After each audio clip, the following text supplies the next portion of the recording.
"Lauren, we need your room," my stepfather Douglas Carter announced, as if he were reading off a list of house chores. Sharp, emotionless, authoritative. His voice pierced the peaceful quiet of our old farmhouse in northern Vermont, a place I once thought of as sanctuary, but had long since turned into a shrine for my stepsister's endless accolades. I blinked my fingers poised above the keyboard of my laptop. I'd been running neural response models since dawn, deep into pattern recognition modules for our latest beta rollout. My head turned slowly. "I'm sorry, what?" He didn't flinch. "Madison's coming back, fresh from Stanford Med. She's starting her residency work and needs a proper space for her research. Your room's got the best light optimal airflow and the square footage she'll need for her imaging equipment." His eyes scanned my makeshift setup like it was a pile of outdated junk. Never mind that I had 3 whiteboards layered with complex cognitive pathways, or the neural mapping software I'd built from the ground up. He saw none of that. To him, it was clutter. "You'll be fine in the attic," he added matter-of-factly. "We cleared it out this morning." I stared at him. I was 27 years old, living in the house that once belonged to my grandmother, my only true supporter before it was practically turned into the Madison Carter Hall of Fame. Every shelf now bore plaques, framed interviews, and honorary certificates featuring her name. I worked remotely as a neuroscience researcher and recently begun beta testing a diagnostic platform that could reshape early-stage cognitive assessments. It was real, tangible, but in their eyes, just a pet project. "The attic doesn't even have insulation," I said quietly. "It gets below 30 in January."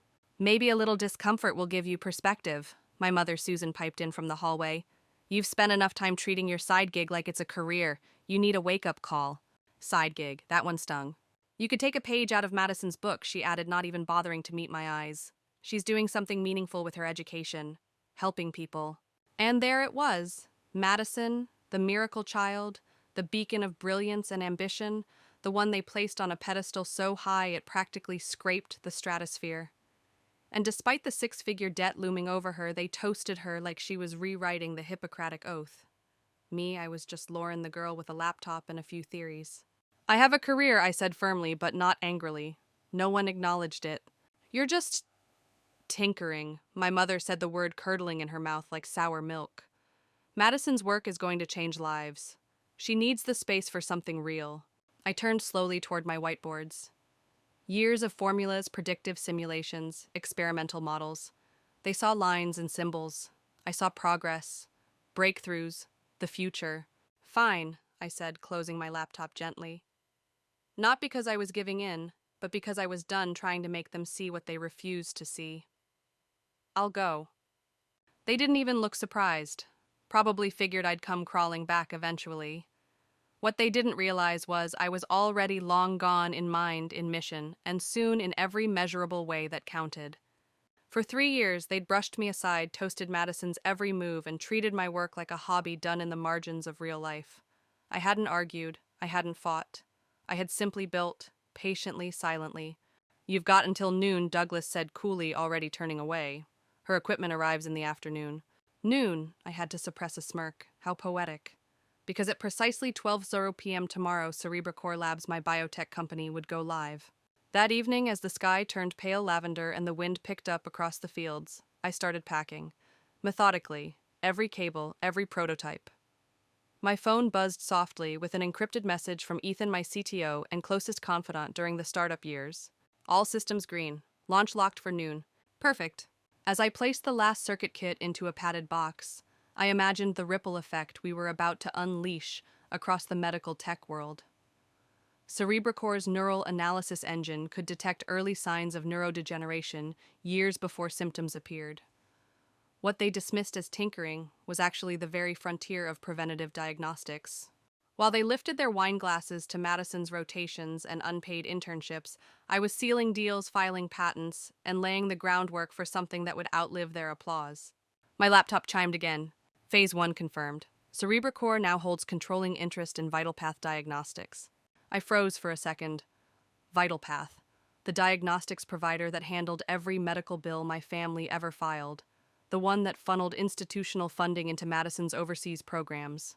By the time dawn whispered over the frost-laced fields of Vermont, the balance of power had already shifted, though no one in that house of curated perfection suspected it yet. I sealed the final moving box with quiet finality, the sound of the tape slicing through cardboard echoing like the turning of a page. As I stood brushing dust from my hands, Madison's voice light and self-satisfied floated down the staircase, like the soft fall of lace curtains. "Mom, do you think soft neutrals or spa blue for Lauren's old room?" she asked, her tone dripping with the entitlement of someone for whom rooms were always prepared, never earned. I didn't respond aloud. I smiled to myself instead, that slow, unhurried smile of someone who had already left, physically, mentally, financially. Let them argue over paint swatches and feng shui. Let them redesign what they never understood. Because by noon, the room may have belonged to Madison, but the future, that was mine. The room they dismissed as temporary, a mere way station for someone without direction, had been the crucible of an empire. They had called it clutter. I had called it vision. As I stepped into the hallway one last time, a flicker of memory passed like a phantom. My Johns Hopkins graduation, the empty seat where my family should have been, their absence explained away by a charity gala in Madison's honor. The long nights of coding by lamplight, the sting of credit card statements maxed to their limits, so I could test prototype integrations while they toasted theoretical breakthroughs over wine and crystal. Lauren, my mother, called her voice clipped and transactional. "Don't forget to leave your key. You won't be coming back." I laid the key gently on the edge of my desk, no words, no confrontation. They were right. I wouldn't be coming back. Outside, the cold bit through my coat as I loaded the last box into my quiet hybrid. Laughter floated from the kitchen, something about accent walls and custom shelving, about how this space finally deserved someone doing important work. I sat in the driver's seat and opened my laptop, the screen lighting my face like a stage spotlight. Initiate Beatrice Proton Authorization Cerebra Core Systems. Project Ascend protocol engaged. Execution scheduled in 8 hours. The system's confirmation blinked across the display, methodical, silent, absolute. I shut the lid, the final motion of a closing chapter, and turned the ignition. Not a flashy SUV like Madison's leased luxury ride, but something sleek, strategic, just like the persona I'd meticulously cultivated. Snow flurried along the winding back roads as I made my way to Burlington. There, above the glinting waters of Lake Champlain, stood Harbor Crest Towers. The doorman nodded with the easy familiarity of someone who greeted CEOs and senators. The concierge welcomed me by name. And as the elevator carried me to the top floor without a single stop, I shed the last remnants of the girl they'd discarded. Here I was, no longer the aimless daughter, no longer the placeholder. I was Dr. Lauren Carter, founder and chief architect of CerebraCore Labs. My office buzzed with the low hum of analytic streams and the rhythmic pulse of global data feeds. At its center, a single glowing status window, VitalPath Diagnostic System Sync, 94%. This was no longer just a scientific endeavor, it was reclamation. Project Ascend, our flagship AI engine, could not only predict cognitive decline before symptoms surfaced, it could track patterns of falsified clinical data, flag fraudulent billing, and expose the underbelly of compromised institutions. Institutions like Carter Health Systems, the very medical network my mother used to fund Madison's unauthorized ventures abroad while telling me to earn my path. A notification blinked in our encrypted family group chat dinner tomorrow at Oak and Ivory to celebrate Madison's latest publication, the same country club where they toasted her Stanford acceptance, while I worked the coat check in a borrowed blazer pocketing tips to finance my first EEG rig. The same club where tomorrow their cards would be declined. I replied simply, "I'll be there." I opened a classified folder titled Project Recalibration, an audit so thorough it would chill even the most practiced executive, every misappropriated dollar, every unaccounted stipend cross-referenced with acquisition documentation from CerebraCore's silent absorption of Carter Health Systems. Dr. Carter Jessica's voice chimed through the intercom, crisp and efficient. "The executive board is assembled." "Thank you," I said, smoothing my blazer. I glanced at my reflection, no longer invisible, no longer seeking approval. The time for waiting on recognition was over. Tomorrow night, as I sat at their pristine dinner table, I wouldn't be the afterthought. I'd be the one holding the ledger. My phone vibrated again. A secure message from Ethan Ascend Protocol fully operational. Vital path acquisition finalized. All systems exceeding benchmarks. I placed the phone into a slim emerald clutch and stepped into Oak and Ivory, its walnut-paneled walls lined with generations of affluence and delusion. The maitre d' Thomas glanced up with a smile, not of politeness, but of respect. Your usual table, Dr. Carter? I shook my head slightly, eyes drifting toward the family corner booth. Not tonight, Thomas. I'm with them. Madison was mid-sentence, her voice polished as ever, describing her research suite's lake view and the assistant she now commanded. My mother's eyes twitched at the sight of me. Lauren, you made it, she said, trying to sound gracious. We already ordered, Douglas muttered without lifting his gaze. I had a few things to finish, I replied, sliding into the outer seat, my historic post at every family event. Madison arched a brow, still calling that work. Before I could answer, she launched into plans for her upcoming clinical trials. Speaking of leadership, I said, watching Douglas out of the corner of my eye. Did you hear about the board shift at VitalPath? He tensed. What shift? A server appeared with champagne. This one's on me, my mother declared, producing her platinum card with theatrical flair. I leaned back, the corners of my lips already curling. The server returned moments later, his voice soft with unease. Apologies, ma'am, your card was declined. Run it again, she snapped. We've tried 3 times. Douglas, fuming, handed over his own. The server returned identical apology in hand. Madison sighed dramatically, pulling out her VitalPath corporate card. Fine, I'll get it. The champagne flute in my hand felt cold against my skin, a delicate chill that mirrored the anticipation building in my chest. I set it down with deliberate care, its crystal base whispering against the linen tablecloth like a warning bell. That won't work either, I said softly, my voice even calculated. The moment those words left my lips, all 3 heads snapped in my direction. Douglas, Susan, and Madison, each face reflecting a different shade of confusion and dawning fear. Douglas's eyes narrowed, already sensing that the air had shifted, though the storm had yet to break. What do you mean? He asked, his tone cautious, probing for details he feared were already beyond his control. I met his gaze squarely. VitalPath. There's been a leadership change. As of midnight, all financial and operational oversight has shifted. All account activity, all card access, it's no longer under your control. Susan's color drained like ink in water. Lauren, what are you talking about? I leaned back, letting the weight of my words settle over them like a fog. Project Ascend, I said. The name alone made Douglas flinch. I watched his pupils dilate slightly, his trained ear recognizing the coded warning embedded in the phrase.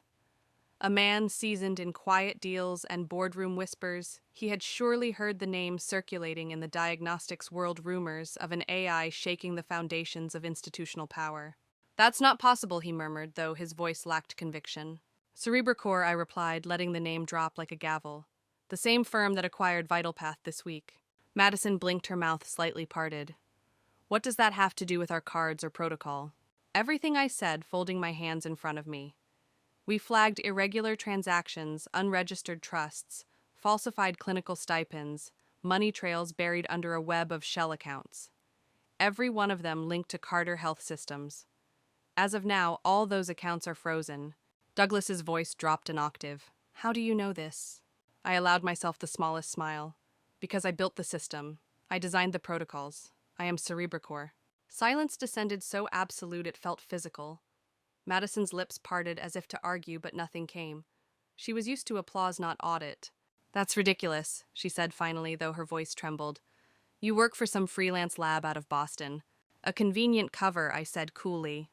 Cerebracor operates behind layered entities and silent partnerships. That lab was a node in a neural network of influence. Today, we employ over 3,200 professionals in 14 countries.